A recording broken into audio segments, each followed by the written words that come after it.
Que de paradoxes aujourd'hui, une croissance américaine qui se porte le mieux du monde et un monde secoué par des tensions géopolitiques accrues. Et c'est ce que nous allons voir aujourd'hui.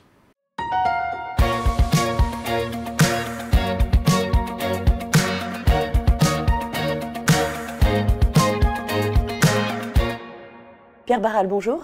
Bonjour Caroline. Donc effectivement, la croissance américaine se tient bien à tel point que Jérôme Powell, donc le président de la Réserve fédérale, a laissé entendre, c'est plus que laissé entendre d'ailleurs, que la baisse des taux directeurs, ça ne serait pas pour juin, plutôt septembre, c'est ça ? Alors en tout cas, en effet, hier soir, il a pris la parole et pour nous dire que finalement la Fed, mais c'est ce qu'on savait, mais à ce point-là peut-être pas, n'était pas si pressée que ça de commencer à baisser ses taux d'intérêt. Donc les marchés l'ont très bien compris et ont déjà quasiment supprimé en fait les attentes d'une première baisse de taux au mois de juin, c'est vrai. Donc, et concernant la Banque centrale européenne, par contre, on était sur une banque centrale qui allait dans la roue de la Réserve fédérale. Là, a priori, ça l'anticiperait, sa baisse des taux directeurs aujourd'hui ? Alors, en tout cas, les propos de Christine Lagarde sont toujours assez évasifs à la fois, mais également avec quelques signaux intéressants pour essayer d'orienter le marché. Et on a plutôt le sentiment que la BCE pourrait être prête à baisser ses taux, si ce n'est au mois de juin ou au mois de juillet en tout cas, mais probablement du coup avant la Réserve fédérale des États-Unis, ce qui n'était pas encore l'hypothèse favorite des marchés il y a encore quelques semaines ou quelques mois. Donc là, on voit que ce sont vraiment les éléments macroéconomiques qui tirent les marchés. Vous l'avez dit, ils ont réajusté. Par contre, je l'ai évoqué en introduction, il y a quelques tensions nouvelles d'un point de vue géopolitique. Est-ce que ça impacte les marchés aujourd'hui ? Oui, beaucoup. En fait, pour être clair, la situation est en train de se compliquer un petit peu pour les investisseurs sur l'ensemble des marchés financiers, à commencer par les marchés de taux d'intérêt, mais aussi sur les marchés d'actions. Pourquoi ? Eh bien, d'abord parce que la croissance américaine ne cesse de surprendre par le haut. Positivement, pas trop en tout cas, ce qui est plutôt une bonne nouvelle, en effet, pour l'ensemble des actifs risqués en général, et en particulier pour les actions. En revanche, toutes ces bonnes statistiques qui sortent les unes derrière les autres et qui surprennent toujours par le haut, eh bien, ont tendance à faire en sorte que le marché doit réajuster ses anticipations, notamment ses anticipations de baisse de taux, et donc de ce coup-là, apporter pas mal de volatilité, notamment sur les taux d'intérêt, qui ont tendance à remonter.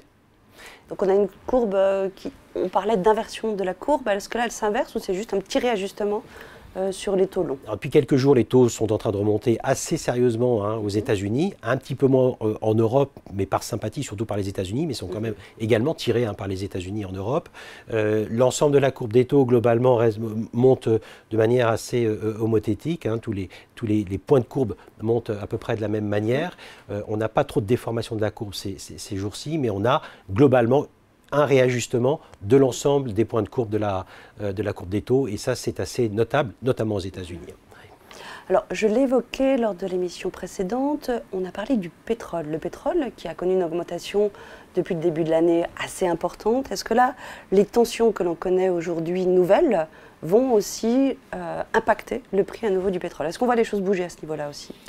Alors, de manière assez surprenante, on aurait pu croire lundi matin, notamment après l'attaque sur Israël de l'Iran, que les prix du pétrole s'enflamment beaucoup plus que ça. Ce qu'on constate dans cette montée des tensions géopolitiques globales, qui sont quand même très marquées ces dernières semaines, eh bien, c'est que ce prix de l'énergie a plutôt tendance à se stabiliser. Sur ces points hauts, certes, il avait déjà commencé à monter. Le prix du Brent reste aujourd'hui autour des 89 et 90 $, ce qui ne montre pas aujourd'hui de panique particulière sur ce marché-là. On a le marché de l'or qui continue par contre à monter, et donc qui laisse percevoir quand même un peu de tension, même pas mal de tension. Voilà, comme souvent en cas de bruit de botte, eh bien c'est la première des devises, j'allais dire, mais en tout cas des métaux précieux qui a tendance à s'apprécier vite et fort. Mais en tout cas pour le reste, on n'a pas trop aujourd'hui d'embrasement de ce côté-là, et tant mieux d'ailleurs. Et donc les marchés sont toujours très partagés entre cette croissance qui est très forte du côté des États-Unis, qui joue son rôle de locomotive de l'économie mondiale et qui le joue de mieux en mieux du reste. Sa banque centrale qui nous dit, écoutez, puisque ça marche bien pour l'instant, il n'y a pas le feu pour baisser les taux, on ne va pas non plus se presser pour le faire trop vite. Parce qu'on veut être, encore une fois, sûr que notre combat contre l'inflation est gagné. Or, les chiffres d'inflation, eux, qui sont publiés depuis 3 mois, ne cesse de progresser, lentement mais sûrement. Donc là-dessus, on n'est pas complètement certain à la Fed que le moment est le bon. Donc voilà, donc on va être dans une situation un petit peu difficile en termes de visibilité. La visibilité est en train de s'éloigner un petit peu et ça génère pas mal de volatilité. Donc on a un retour de la volatilité sur les indices boursiers. L'indice VIX, le fameux indice de la peur, mais également en Europe, l'équivalent, le V2X, sont des indices de volatilité qui montrent une reprise un petit peu du stress sur les marchés financiers. Très bien, on va regarder quelles sont les décisions dans cette situation un peu stressante prises pour les allocations.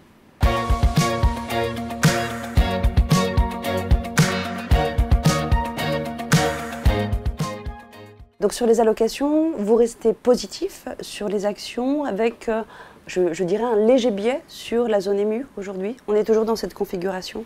Alors oui, en fait, on n'a pas changé vraiment pour l'instant notre fusil d'épaule. Nous, ce qui se produit aujourd'hui du point de vue de la macroéconomie, du point de vue des politiques monétaires, n'est pas pour nous...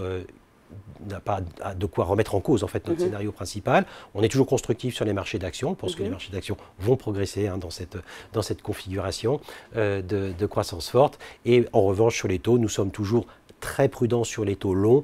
Nous sommes sous-sensibles par rapport à nos indices de référence. Nous allons acheter des taux d'intérêt très courts. C'est un petit peu tendu en ce moment, mais je pense que ça reste quand même toujours la bonne allocation dans un portefeuille. Et nous allons aller chercher du crédit toujours sur du crédit court entre 1 et 2 ans, voire 3 ans, qui nous paraissent également toujours une bonne chose à ajouter dans les portefeuilles aujourd'hui. Donc un portefeuille qui est adapté à la situation actuelle, qui est en train de se recaler. On avait évoqué également les sociétés small et mid cap également, d'aller chercher petit à petit ces entreprises. Ça, ce sont des discussions qu'on a commencé à avoir et des décisions qu'on a commencé à prendre le mois dernier. Alors évidemment, le timing pour rentrer sur les small cap, est toujours complexe. Donc nous avons décidé de remettre un doigt, un orteil en fait dans les petit à petit. Voilà, dans les small cap, qui est un positionnement que l'on dit stratégique dans nos portefeuilles, parce que quand on rentre sur les small cap, c'est pour y rester. Or les niveaux de valorisation sur ce type sur ce secteur en tout cas de la cote nous paraissent vraiment montrer beaucoup d'intérêt sur ces niveaux-là, d'autant que les taux sont déjà très élevés, donc il nous paraît plutôt pas mal de commencer à regarder ça progressivement, mais de mettre un premier doigt dedans, comme je le disais. Merci beaucoup Pierre. Merci Caroline.